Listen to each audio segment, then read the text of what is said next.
Hello, Ryan here, aka Mac, and welcome. We have the latest monthly report for Squadron 42's progress, so let us break it down.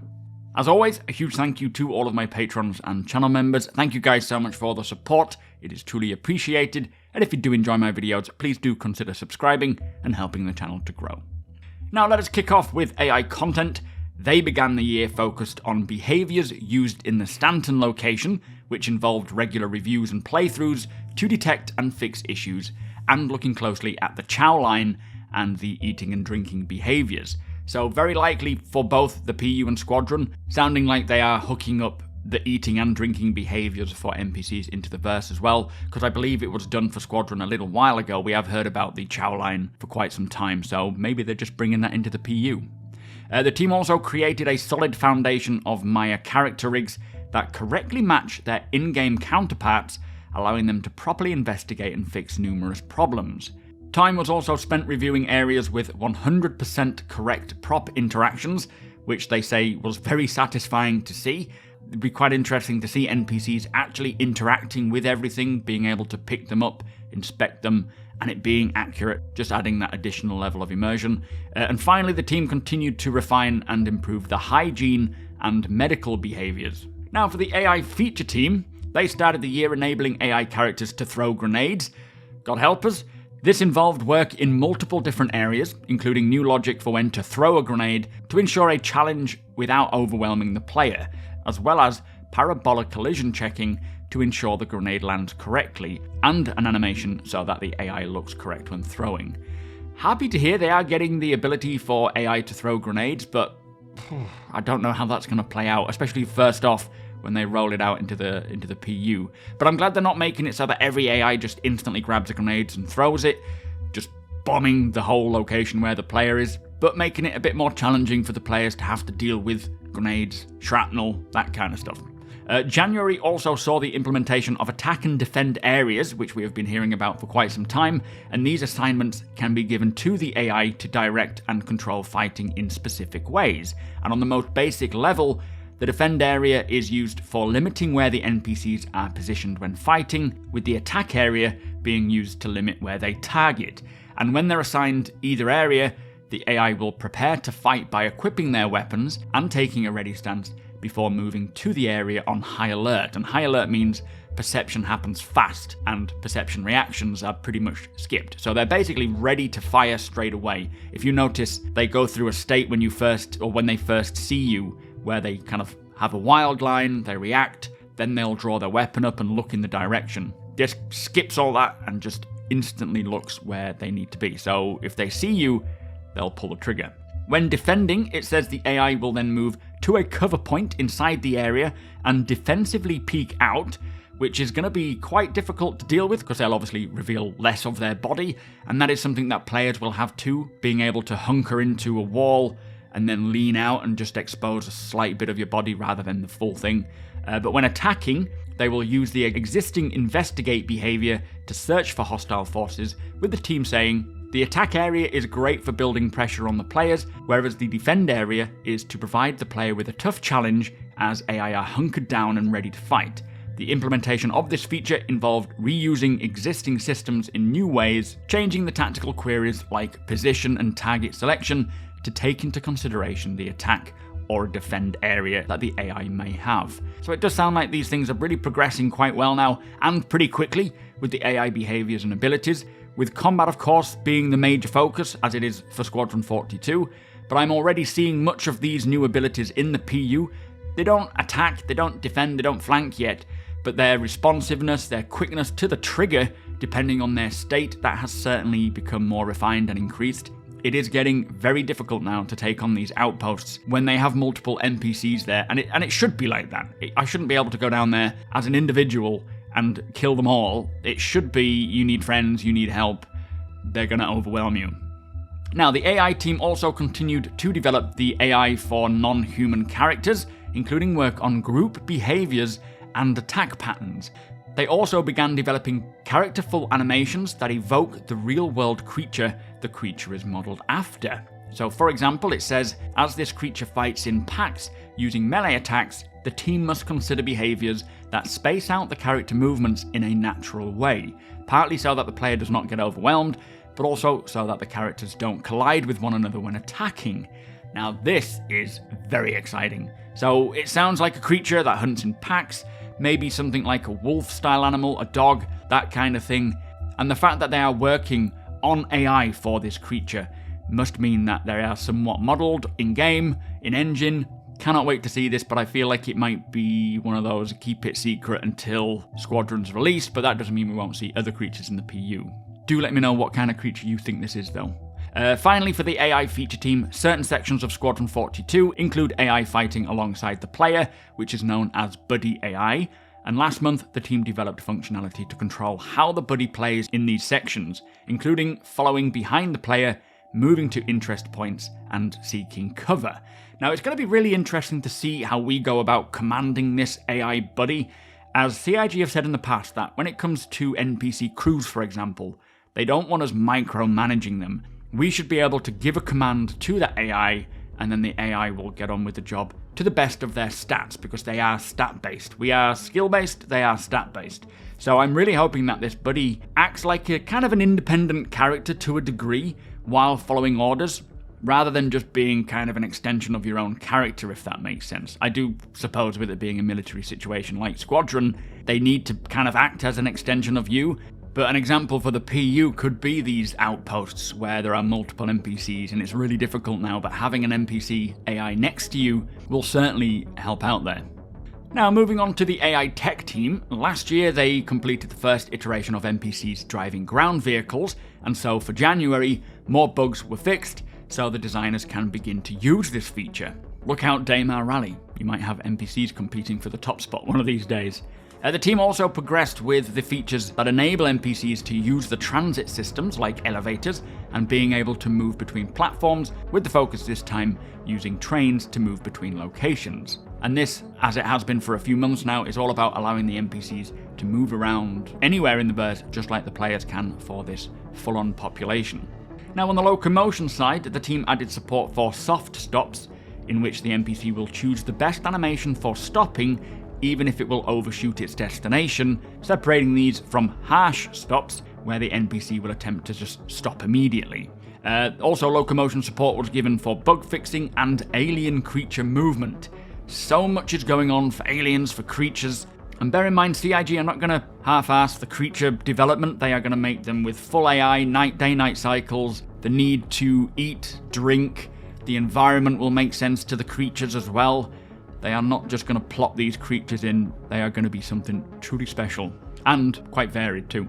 The usable coordinator was also completed, which allows the designers to specify a selection of usables for NPCs in specific areas and prioritize the order of selection. The feature that allows NPCs to perceive threats through audio and visual stimuli and react to hostile vehicles was completed, and in a related area, further updates were made to the behavior that enables NPCs reacting to stimuli to enter combat.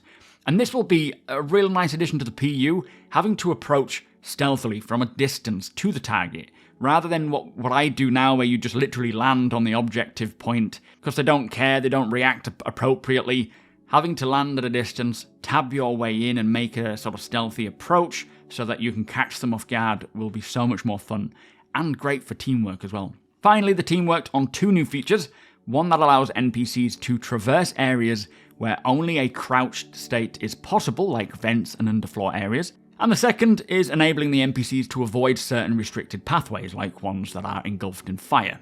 Now, for the AI vehicle features team, they focused on space combat AI improvements, with the intent to have the combat AI behave in a more dynamic way that encourages players to move and explore the ship mechanics. This involved breaking the AI into different well-defined trees, which will help players to identify what kind of enemies they're up against. These improvements, they say, will allow the easier integration of more maneuvers to further increase the skill level and interest of higher level ships. And similarly, the team worked on a new behavior logic to deliver improved atmosphere flight control, which is intended to work with the surface control feature that we've been hearing about, and will lead to AI ships tailing and chasing players to get behind them, flying more like a plane when appropriate in atmosphere.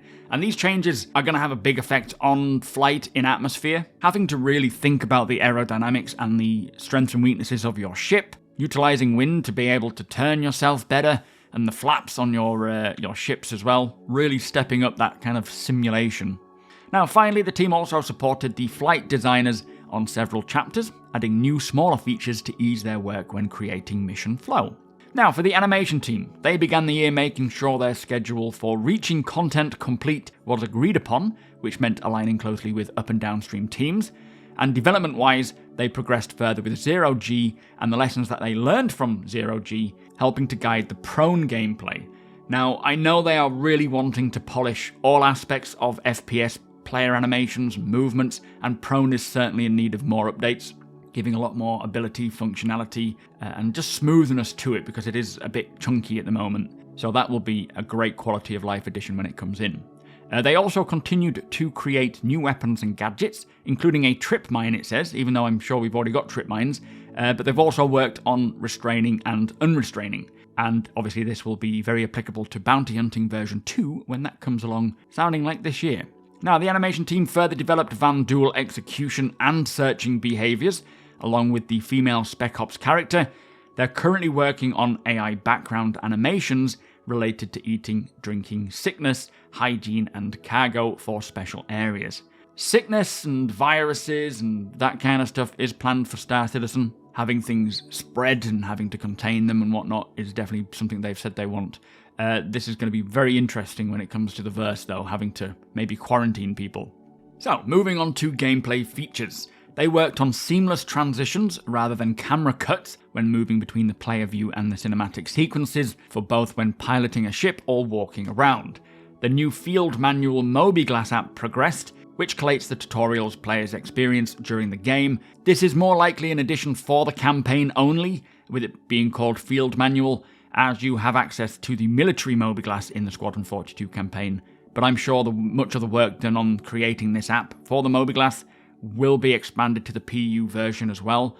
But it does say that for this app, male and female voice selection was added. Also, progress was made on saving and loading, and now the team can save the replication layer and restore it, getting back to fundamentally the same state it was left in, including the correct scripted mission modules. So very nice.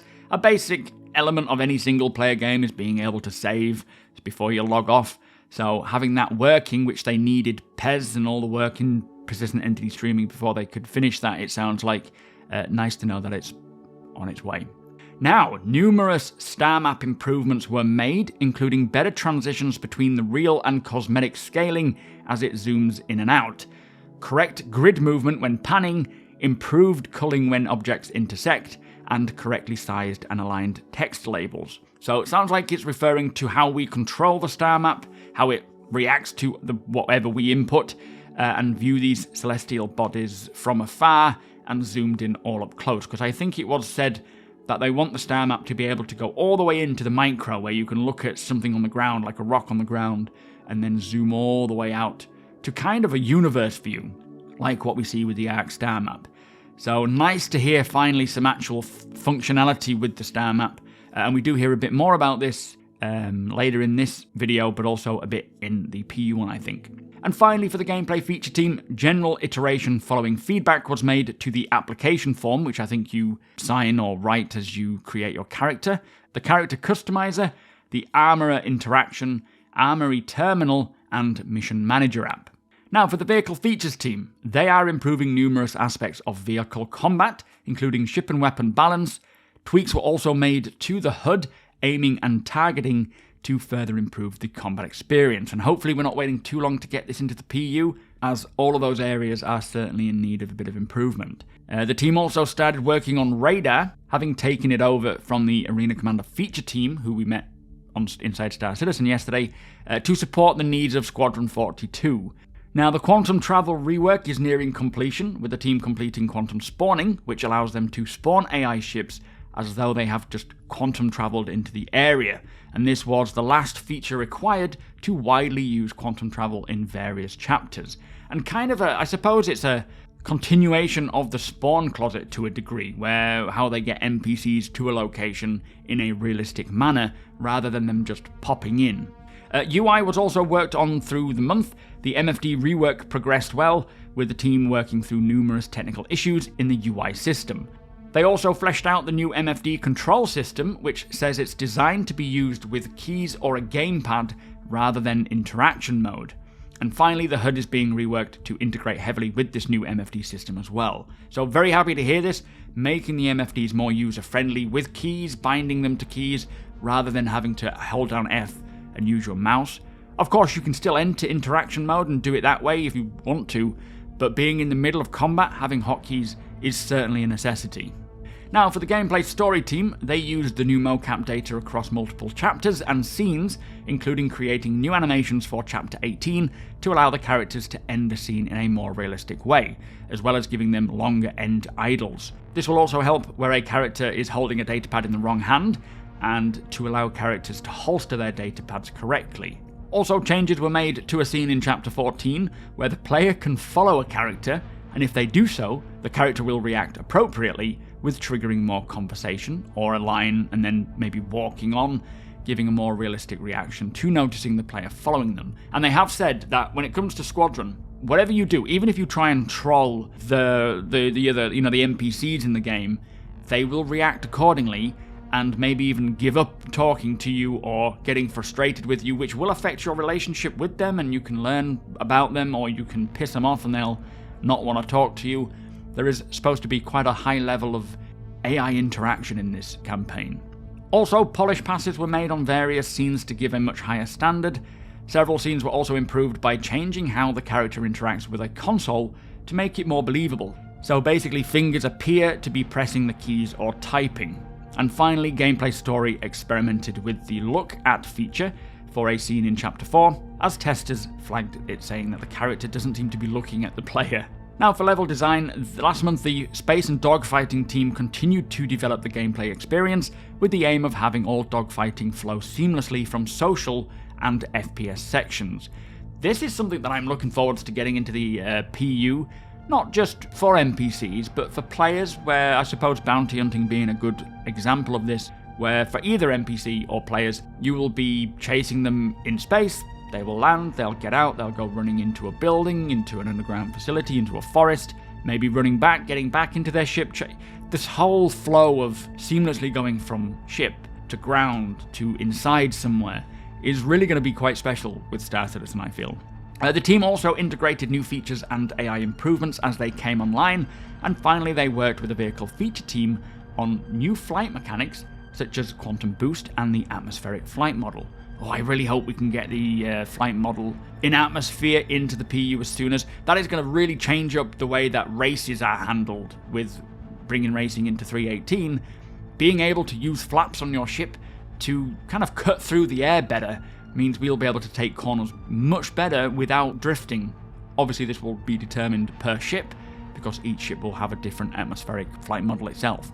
Now, the narrative team are currently finalising the mocap schedule with a breakdown of what's ready to be recorded and what still needs fine-tuning. Another focus this January was the game's assorted collectible and discoverable narrative content, including messages that players will find if they explore areas and interact with datapads and terminals. And it says, part of this process consists of chapter-by-chapter walkthroughs to ensure the content is appropriately paced. So firstly, CIG have said that Squadron will have a lot of Easter eggs, a lot of collectibles to reward players that want to explore and search everywhere, which is certainly the kind of player I am. So very much looking forward to seeing what these are. Hopefully we can bring them into the PU as well once we complete the campaign. But also, it's quite interesting they say a chapter-by-chapter walkthrough. It certainly sounds like the game, maybe the bulk, most part of the game, if not all of the game, is playable from start to finish, and they are now just polishing, tweaking, bringing in updated new systems, and just improving the actual experience, which doesn't mean it's going to be ready in a week or a year. It just means the chapters are playable, now it's making it pretty. Now, the team also outlined new personal comm messages the players will receive throughout the campaign from the various characters, with some messages in the main game flow already written, so the team are expanding on them to provide even more narrative content that will tie into the players' actions and decisions. And finally, for the narrative team, they worked with the core gameplay pillar design team, that's a mouthful, to create detailed reviews of the interactive terminals that the players will be using for things like puzzle solving and navigation, with the narrative team helping to ensure that the language used on the displays is not only clear and concise, but thematically appropriate for the burst. So, moving on to the UI team, they have added new debugging tools to help them manage the building block system, alongside a new array of widgets to speed up their workflow. The StarMap progressed visually, with the team adding several elements to help with navigation and completing a polish pass. So yeah, really looking forward to seeing the StarMap.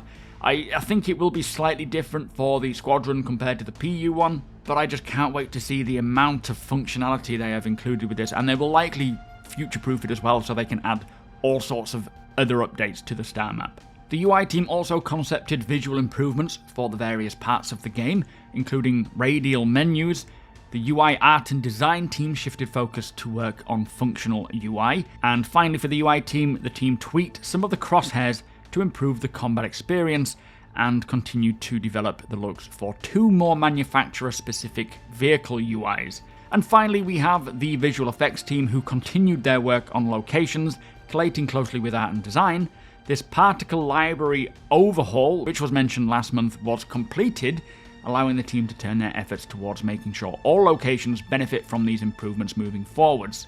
And this is moving them from CPU to GPU driven, also improving the visual quality of them, and this will certainly help a lot visually in the game, because things like smoke and all these various effects that we have, very common effects, will just look so much better and likely be far more performance friendly, as they are now done on the GPU. Finally, the team continued to tweak and refine the new quantum travel effects. So there you have it, that was the monthly report for January for Squadron 42. Some incredible progress getting completed here. As always, AI, NPCs, they are really pushing that, visually improving everything in the PU as well, getting these flight mechanics in, getting these FPS updates in. As I say, it seems like the game is playable, they're just making it look good, play good, bringing in the new systems as they are completed and getting online, and still a way to go, but you can feel it getting closer.